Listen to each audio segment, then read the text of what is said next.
The Second World War saw scientific and technological advancements proceed at an almost unprecedented pace. Those advancements paired themselves with a willingness to win by any means necessary and to destroy the enemy. What was born from this destructively fertile ground was an atomic industry harnessed and directed by the military to create a new weapon of mass destruction, a nuclear bomb. These are weapons so powerful and capable of such indiscriminate destruction that they've only been used in a hostile manner twice by the same nation, it might be added, despite being possessed by a number of nations. I'm your host David, and today we'll be talking about the advent of nuclear weapons programs in the Second World War and the early Cold War period. I'm also going to outline one of the guiding theories of nuclear weapons use during this entire period, the nightmare-inducing, mutually assured destruction. This is the Cold War.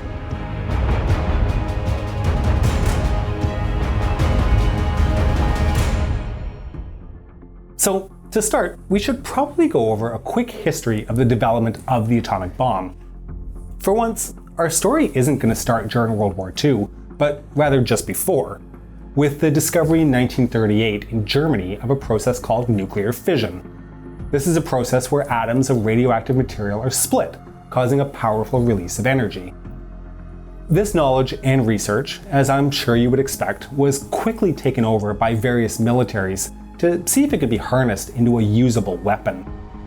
In the United States, a 1939 letter written to President Roosevelt by physicist Leo Szilard and signed by Albert Einstein, Edward Teller, and Eugene Wigner warned of the possibility of Nazi Germany developing atomic weapons and urged the United States to develop its own atomic program, while at the same time stockpiling as much uranium ore as possible.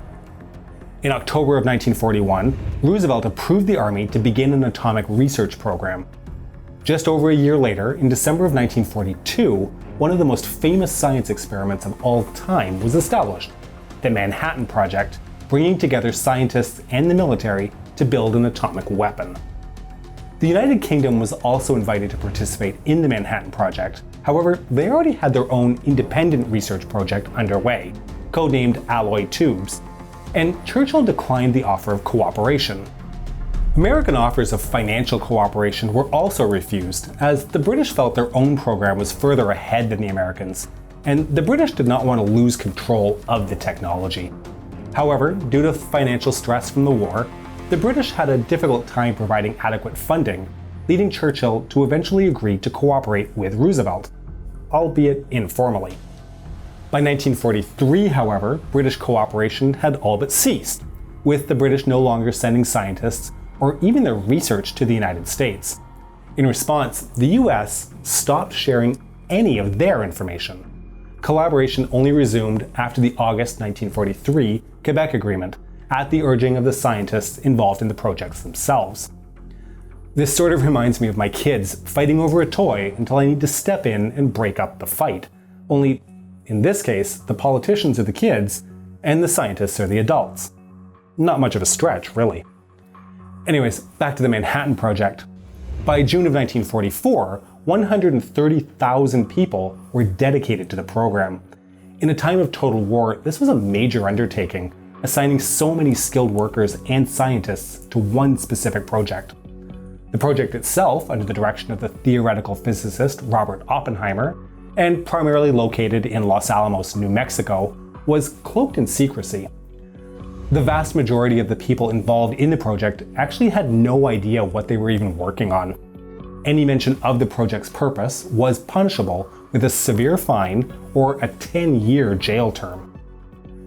The German nuclear program, for its part, had suffered delays and setbacks, in part the result of Allied attacks on research facilities, including the SOE-sponsored Operation Gunnerside, which destroyed the heavy water facilities in Telemark, Norway. If you don't know the story, go find out about it. It's absolutely fascinating. But anyway, after the outer landings in Normandy and the liberation of northern France, a team of scientists was dispatched to accompany the advance and gain information about the status of the German nuclear program, while at the same time denying any found information to the Soviet Union. The Allied conclusion from this information gathering was that the German program lacked sufficient resources to produce an atomic weapon in the near future, leaving the United States well ahead of any other country in its progress towards the nuclear age.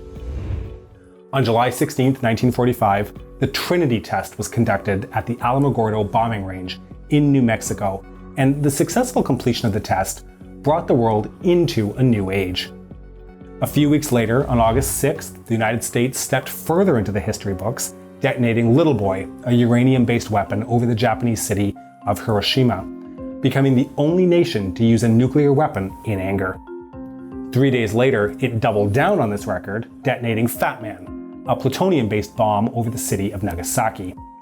These two raids killed over 100,000 people outright, the result of the blast effects, the heat, and the subsequent radiation. Although the Americans were prepared to conduct further nuclear strikes, the Japanese surrender on August 15th prevented further nuclear use. So that's the Allied nuclear project. But what were the Soviets doing? Well, they weren't ignoring nuclear technology during the war years. The Soviet program had a different trajectory than that of the Western Allies. The struggle against Nazi Germany was the clear priority after 1941, and it absorbed the vast majority of Soviet resources. This meant that very little human capital and material resources were available for theoretical projects. This changed, however, in April of 1942, when the Soviet physicist Georgy Flyarov wrote directly to Stalin to point out that Western scientific publications surrounding the topic of fission had all but stopped after 1939. Flyarov surmised, correctly as we already know, that secret projects were underway to weaponize the technology. The letters to Stalin and Molotov urged Soviet leadership not to ignore this new field of research, and went so far as to encourage the development of a uranium bomb as soon as possible. Stalin, as we've pointed out previously, was always a pragmatist, and recognizing the importance that such technology would bring to whoever possessed it, immediately initiated a bomb project of his own. He appointed the physicists Anatoly Alexandrov and Igor Kurchatov to head the project. Of course, guidance from senior leadership was still required, and initially this role fell to Molotov. However, the project was eventually transferred to the responsibility of the Soviet Army, but with major support from Lavrenti Beria, the head of the NKVD. Clearly, everybody wanted a piece of what they all knew would be a crown jewel of Soviet power and authority. One of the largest challenges faced by the Soviet nuclear program was sourcing a sufficient amount of uranium. The first uranium mine in the Soviet Union had been established in Tajikistan in 1945, but the amounts produced were not enough for military production. It was only after uranium supplies from the German nuclear program had been seized, as well as taking advantage of mines in East Germany, Czechoslovakia, Bulgaria, Romania, and Poland, that sufficient resources were secured to proceed with the program. Design Bureau 11, commonly referred to as KB-11, was created on April 9, 1946 by the Council of Ministers. KB-11 was tasked to map out and work towards creating a nuclear weapon using the American approach and weapons-grade plutonium as the detonation trigger, instead of uranium, which was proving more difficult to work with. Work on this project was carried out quickly, and the first Soviet nuclear reactor came online in late October of 1946. Now, we should address one of the more debated topics in the history of the Cold War. I am, of course, talking about the role of espionage in the development of the Soviet nuclear program. There are many that argue that without the large spy network employed by the Soviet Union, that the USSR would never have been able to develop their own bomb. The Soviets had not only seized much of the knowledge from the German nuclear program, but had also infiltrated the Allies' nuclear programs, with such names as Klaus Fuchs, Julius and Ethel Rosenberg, as well as members of the Cambridge Five, feeding information back to Soviet intelligence. For those who are interested, definitely stay tuned to the Cold War, as we will definitely be exploring those stories. So, there's no controversy that the Soviets took advantage of Western intelligence. But I did say that it was a debated topic, didn't I? Where this debate rests is if the Soviets could have developed their own bomb independent of any borrowed American ideas. The Soviet physicist and scholar Yuli Khariton, who also happened to be a member of the Soviet nuclear program, admitted in later interviews that the information obtained from intelligence sources was very important. He also, however, insisted that the role played by Soviet scientists and researchers was still key. His argument was that since the Soviet program was already well underway, they were in a position to make sense of the intelligence they were receiving, and to then know what was feasible and what might be disinformation. Ultimately, the Soviet program was successful, and they test-launched their first ballistic rocket in 1948, and on August 29, 1949, successfully detonated the RDS-1 device. Named First Lightning by the Soviets, it was nicknamed Joe 1 after its original sponsor, this man right here. The test site was in an area that became known as the Polygon, outside the town of Semipalatinsk in the Kazakh Soviet Socialist Republic. Okay, so now that both East and West had harnessed atomic weapons, both sides realized the terrible destructive power they both possessed and agreed to get rid of them forever, right? Right? Not so much. What both sides embarked on was a program of escalation, developing and building atomic weapons of greater and greater yield, capable of destroying huge swaths of the Earth with the push of a button. I'm going to jump ahead here in our timeline for a second to mention a theory that wouldn't be named until 1962 after the Cuban Missile Crisis, but whose seeds were planted in the story I just told. Mutually assured destruction, or MAD theory, is a security doctrine that preaches deterrence, or avoiding conflict based on the understanding that any attack made by one side using nuclear weapons would be met by an equally destructive response.